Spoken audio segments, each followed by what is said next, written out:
selamat siang. Alhamdulillah hari ini kita bertemu lagi di Promkes Day hari Kamis tanggal 19 Januari 2022. Hari ini kita kedatangan tamu spesial dengan Dr. Fadel ya. Iya, selamat siang Dr. Dinda. Ya, selamat siang Dr. Fadel. Apa kabar Dr. Fadel? Luar biasa sehat dong. Alhamdulillah. Jadi dokter, hari ini kita akan membahas tentang difteri. Difteri ya dok ya. Mungkin apa sih itu dok, difteri itu dok? Oke, terima kasih ya Dr. Dinda. Selamat siang sahabat sehat, selamat pagi atau selamat malam ya, kapanpun sahabat sehat menonton di rumah. Perkenalkan saya Dr. Fadel. Jadi hari ini saya akan mencoba memberikan informasi seputar difteri sahabat sehat. Jadi difteri ini apa sih? Itu ya dok ya pertanyaannya. Difteri ini sebenarnya sahabat sehat adalah suatu penyakit infeksi ya. Dia penyakit infeksi yang disebabkan oleh suatu bakteri yang namanya Cyanobacterium diphtheri, atau istilah yang paling mudah diingat adalah kalau penyakitnya difteri berarti penyebabnya adalah bakteri difteri, seperti itu dokter Dinda dan sahabat sehat.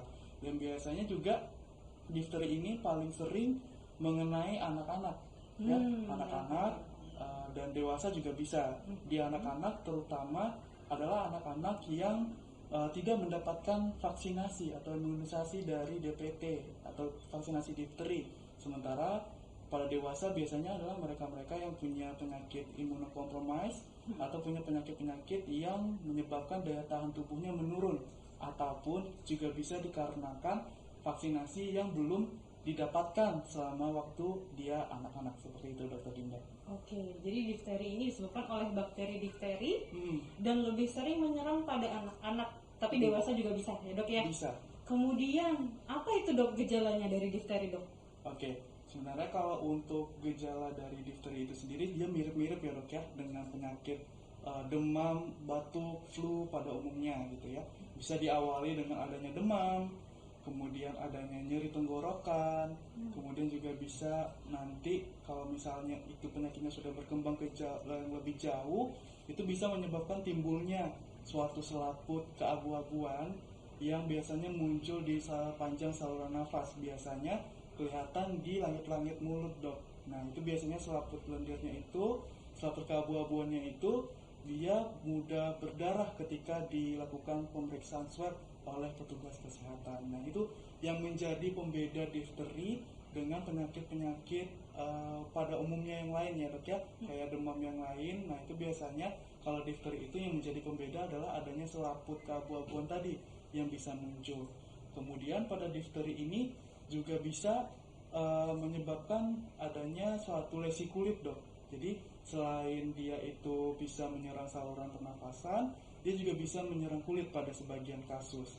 Dan juga pada difteri ini adalah dia bisa menimbulkan pembengkakan kelenjar getah bening di leher dok, jika proses penyakitnya berlanjut ke yang lebih lanjut seperti itu. Dan pembengkakan kelenjar getah bening inilah yang nanti akan menimbulkan seperti adanya gejala leher yang membesar atau ball neck yang kita kenal di istilah medisnya. Nah ball neck inilah yang nanti akan menimbulkan adanya penyumbatan saluran pernafasan atas yang bisa menyebabkan risiko kematian pada pasien yang ada difterinya, terutama anak-anak ya dok ya. Nanti nafasnya akan seperti tersumbat, ada bunyi stridornya kalau bahasa kita medisnya.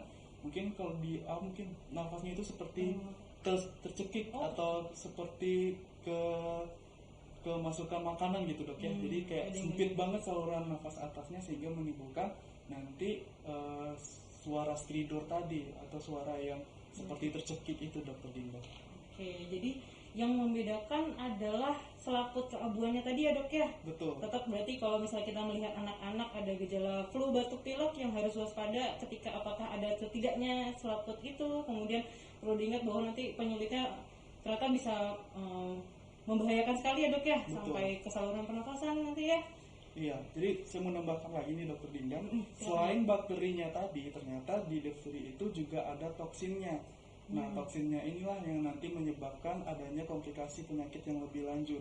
Biasanya komplikasi yang lebih lanjutnya itu adalah munculnya ada infeksi jantung atau miokarditis, juga bisa menyebabkan gagal ginjal akut, kemudian juga bisa menyebabkan nantinya ujung-ujungnya pada proses kematian kalau misalnya tidak mendapatkan penanganan segera oleh petugas kesehatan. Seperti itu, Dok. Wah, mengerikan sekali ternyata ya dok Iya, ya. cukup mengerikan, Dok, apalagi anak-anak kita yang belum mendapatkan vaksin ya, ini sangat mengerikan Lebih sekali. beresiko berarti ya dok ya. Betul, betul. Oke. Tadi kita sudah tahu gejalanya, terus apakah sebenarnya difteri ini bisa menular berarti dok? Iya, difteri ini bisa banget buat menular, Dokter Dinda dan sahabat sehat dimanapun berada. Jadi dia bisa menular karena sifatnya adalah dia bisa dipercikan dari saluran nafas seseorang yang terkena difteri ke orang-orang di sekitarnya, seperti itu. Seperti yang terlihat di gambar, bahwa kalau misalnya kita terhirup percikan ludah penderita difteri, itu kita juga bisa berisiko tertular, Dokter Dinda. Kemudian kalau misalnya ada kita tersentuh ya luka di kulit penderita yang ada difterinya, itu juga kita bisa menderita difteri. Dan juga kalau misalnya kita tidak menerapkan pola hidup bersih dan sehat, seperti makannya sembarangan, gak cuci tangan ya, itu juga bisa menyebabkan nanti kita menderita difteri kalau dari sumber makanan kita atau sumber minuman kita itu sudah terkontaminasi bakteri difteri, seperti itu, Dok. Oke. Ternyata juga sudah gejalanya ya sudah kita tahu, kemudian juga ternyata bisa menular ya dok ya. Terus kalau misalnya nanti ayah atau bunda di rumah mungkin ada yang memiliki anak yang mungkin bergejala seperti itu, baiknya seperti apa dok? Iya, jadi kalau misalnya sahabat saya menemukan keluarganya atau anaknya yang memiliki gejala seperti yang kita sebutkan tadi, ada gejala demam, sakit tenggorokan, kemudian ada terlihat seperti selaput putih yang timbul di langit-langit mulut, itu jangan panik, segera bawakan anaknya ke fasilitas kesehatan terdekat untuk diperiksa lebih lanjut. Dimana tadi gejala-gejalanya tadi ayah bunda bisa lihat di sini bahwa selain demam, nyeri menelan, pusing, ini tampak selaput keabu-abuan tadi ya, yang menjadi pembeda antara difteri dengan penyakit demam atau batuk flu yang lainnya. Selain itu juga kalau misalnya sudah ada pembengkakan pada leher seperti balnek tadi, itu juga bisa harus segera dibawa ke rumah sakit atau fasilitas kesehatan terdekat untuk diperiksa lebih lanjut. Dan intinya adalah sahabat sehat jangan lupa untuk melakukan vaksinasi, itu sih yang paling penting, Dokter Dinda. Oke. Terus mungkin bisa dijelaskan lebih lanjut ya dok ya, bagaimana untuk mencegahnya supaya nanti keluarga di rumah ini jangan sampai deh terkena difteri ini ya dok ya, bagaimana itu? Oke.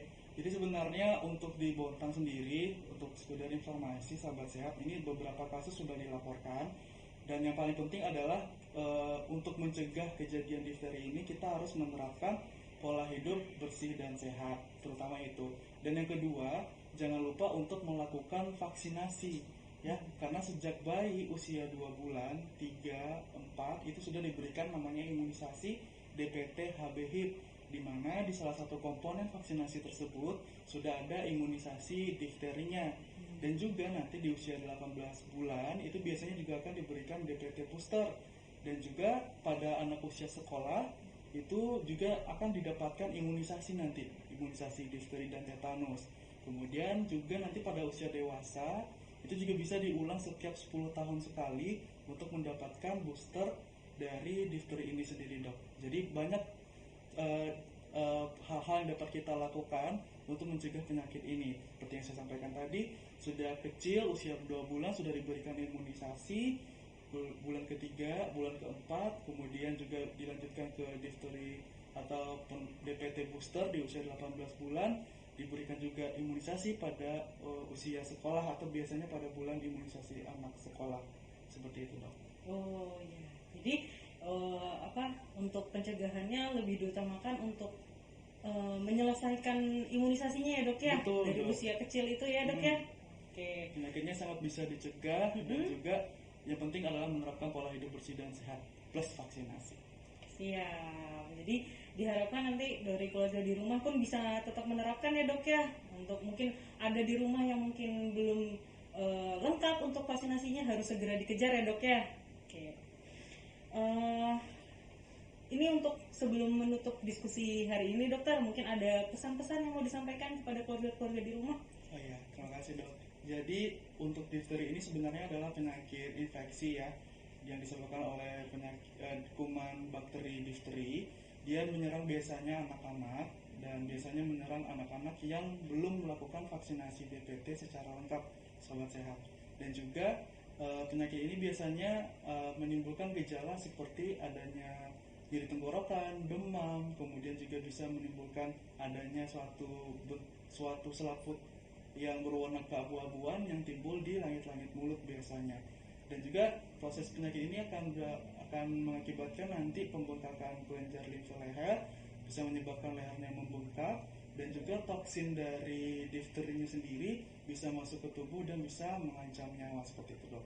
Yang paling penting adalah untuk sahabat sehat dan masyarakat dimanapun berada, jangan lupa untuk selalu menerapkan pola hidup bersih dan sehat, dan jangan lupa untuk selalu memberikan anak imunisasi imunisasi DPT yang sudah bisa dimulai sejak usia 2 bulan seperti itu. Dan jika menemukan anggota keluarganya yang memiliki gejala seperti difteri, jangan lupa untuk selalu membawa keluarganya ke fasilitas kesehatan terdekat untuk diperiksakan lebih lanjut seperti itu, Dok. Wah, alhamdulillah bagus sekali ya untuk penyampaiannya Dokter Fadel. Semoga semua materi yang disampaikan hari ini bisa bermanfaat untuk kita, untuk semua keluarga yang mendengarkan di rumah ya, Dok ya. Yang paling penting berarti kita tetap harus menerapkan pola hidup bersih dan sehat. Itu poinnya ya, Dok ya. Iya, dan imunisasi. Imunisasi yang paling penting. Oke. Mungkin itu saja dokter diskusi untuk Promkes Day hari ini. Semoga apa yang disampaikan itu sudah jelas dan bermanfaat. Oke, mungkin kita bisa ketemu lagi di Promkes Day selanjutnya. Terima kasih. Assalamualaikum.